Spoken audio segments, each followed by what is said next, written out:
শুভ সন্ধ্যা সবাইকে, জানাই নতুন বছরের শুভেচ্ছা। নতুন বছরে আমরা গণিত বই এখনও হাতে পাইনি, কিন্তু অনলাইনে আমরা পিডিএফ পেয়েছি। সেই পিডিএফ নিয়ে আমরা ক্লাস শুরু করব। আজকের আমরা নবম দশম শ্রেণীর গণিত নিয়ে আলোচনা করব। আমাদের প্রথমে যে অধ্যায়টা আছে সেই অধ্যায়টা হচ্ছে কি, বাস্তব সংখ্যা। আমাদের প্রথম অধ্যায় হচ্ছে বাস্তব সংখ্যা, আমরা এটা দেখব। এখন আমরা একটু বিষয়গুলো পড়ে দেখি কি বলা হয় বাস্তব সংখ্যায় কি জিনিস। আমরা একটু দেখি রিয়েল নাম্বার। বাস্তব সংখ্যা রিয়েল নাম্বার। সংখ্যার ইতিহাস মানব সভ্যতার ইতিহাসের মতোই প্রাচীন। পরিমাণকে প্রতীক দিয়ে সংখ্যার আকারে প্রকাশ করার পদ্ধতি থেকে গণিতের উৎপত্তি। গ্রিক দার্শনিক অ্যারিস্টটলের মতে প্রাচীন মিশরের পুরোহিত সম্প্রদায়ের অনুশীলনের মাধ্যমে গণিতের আনুষ্ঠানিক অভিষেক ঘটে। তাই বলা যায় সংখ্যাভিত্তিক গণিতের সৃষ্টি যীশু খ্রিস্টের জন্মের প্রায় 2000 বছর পূর্বে। এরপর নানা জাতি ও সভ্যতার হাত ঘুরে সংখ্যা ও সংখ্যারীতির অধুনা একটি সার্বজনীন রূপ ধারণ করেছে। স্বাভাবিক সংখ্যার গণনার প্রয়োজনে প্রাচীন ভারতবর্ষের গণিতবিদগণ সর্বপ্রথম 0 ও 10 ভিত্তিক স্থানীয় মান পদ্ধতির প্রচলন করেন, যা সংখ্যা বর্ণনায় একটি মাইল ফলক হিসেবে বিবেচিত হয়।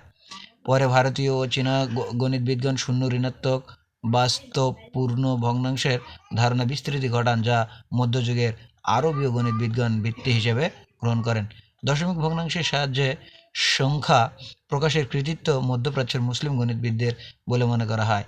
আবার তারাই একাদশ শতাব্দীতে সর্বপ্রথম বীজগণিতীয় দ্বিঘাত সমীকরণের সমাধান হিসাবে বর্গমূল আকারের অমূল সংখ্যা প্রবর্তন করেন। ইতিহাসবিদদের ধারণা খ্রিস্টপূর্ব 500 অব্দের কাছাকাছি গ্রিক দার্শনিকরাও জ্যামিতিক অঙ্কনের প্রয়োজনে অমূলদ সংখ্যা, বিশেষ করে 2 এর বর্গমূলের প্রয়োজনীয়তা অনুভব করেছিলেন।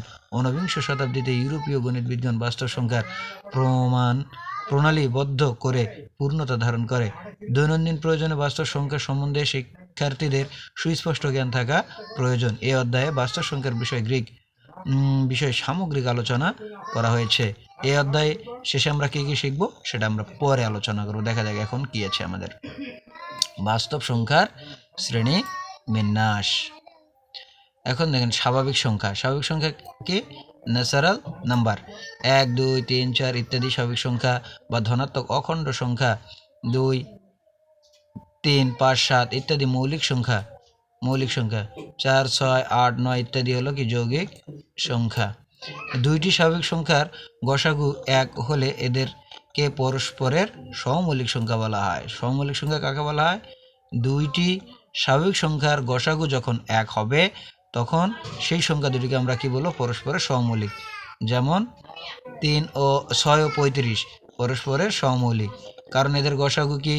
6কে যদি আমরা ভাঙি কি পাবো? 6কে ভাঙলে কি পাবো আমরা? 1, 2, 3। আর 35কে যদি আমরা ভাঙি তাহলে 35কে ভাঙলে কি পাবো? 1 পাবো, তারপরে কি পাবো? 5 পাবো, আর কি পাবো? আর 7। দেখেন এখানে 1 ব্যতি রেখে আর কোনো কমন নাই, তাহলে 6 আর 35 হচ্ছে পরস্পর সহমৌলিক। পূর্ণ সংখ্যা বা ইন্টিজার। শূন্য সহ সকল ধনাত্মক ও ঋণাত্মক। দেখেন পূর্ণ সংখ্যাতে কি শূন্য থাকবে, মানে শূন্য সহ কি হবে? ঋণাত্মক হবে, ধনাত্মক হবে। অখণ্ড সংখ্যাকে পূর্ণ সংখ্যা বলা হয়, অর্থাৎ -..-3, -2, -1, 0, 1, 2, 3 ইত্যাদি পূর্ণ সংখ্যা। ভগ্নাংশ সংখ্যা ফ্র্যাকশনাল নাম্বার। পি বা কিউ আকারের সংখ্যাকে সাধারণ ভগ্নাংশ বা সংক্ষেপে ভগ্নাংশ বলা হয়। কি? পি ভাগ কিউ আকারে। তাহলে এখানে কিউ কি হবে? কিউ 0 হবে না, আবার কিউ 1 হবে না, এবং কিউ দ্বারা পি নিঃশেষে বিভাজ্য হবে না, এবং কিউ দ্বারা পি নিঃশেষে বিভাজ্য হবে না।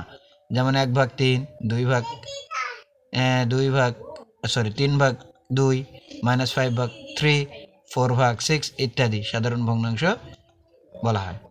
কোনো ভগ্নাংশ পি ভাগ কিউ এর ক্ষেত্রে পি লেস দেন কিউ হলে ভগ্নাংশটি প্রকৃত ভগ্নাংশ, পি লেস দেন কিউ, তার মানে হচ্ছে কি পি লেস দেন কিউ, উপরে কি হবে ছোট হবে, নিচে বড় হবে।